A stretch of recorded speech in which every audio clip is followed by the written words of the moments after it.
गौतम बुद्ध का जीवन हर किसी के लिए प्रेरणादायी है। गौतम बुद्ध बौद्ध धर्म के प्रवर्तक थे। इनका जन्म 483 ईस्वी पूर्व तथा महापरिनिर्वाण 563 ईस्वी पूर्व में था। बचपन में उनको राजकुमार सिद्धार्थ के नाम से जाना जाता था। बौद्ध ग्रंथों के अनुसार गौतम बुद्ध के जन्म से 12 वर्ष पूर्व ही एक ऋषि ने भविष्यवाणी की थी कि यह बच्चा या तो एक सार्वभौमिक सम्राट या महान ऋषि बनेगा।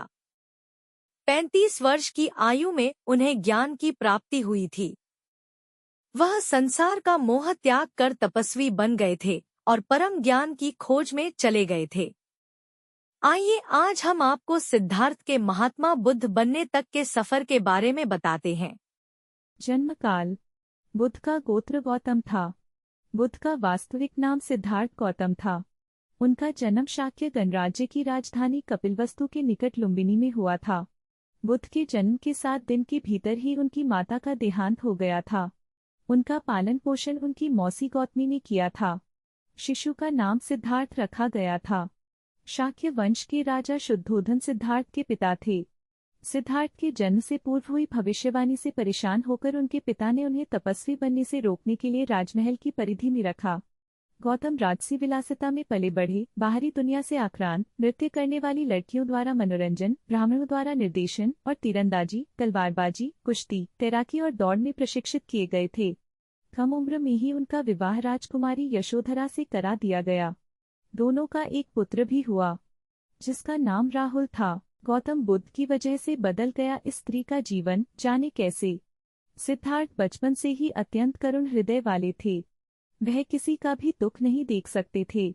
इतने प्रयासों के बाद भी 21 वर्ष की आयु में उनकी अपने राज्य कपिलवस्तु की गलियों में उनकी दृष्टि 4 दृश्यों पर पड़ी। ये दृश्य थे एक वृद्ध विकलांग व्यक्ति, एक रोगी, एक पार्थिव शरीर और एक साधु।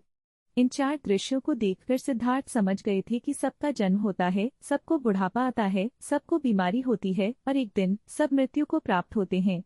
इससे व्यथित होकर उन्होंने अपना धनवान जीवन, अपनी पत्नी, पुत्र एवं राजपाट का त्याग करते हुए साधु का जीवन अपना लिया और जन्म, बुढ़ापा, दर्द, बीमारी और मृत्यु से जुड़े सवालों की खोज में निकल गए। ज्ञान की प्राप्ति।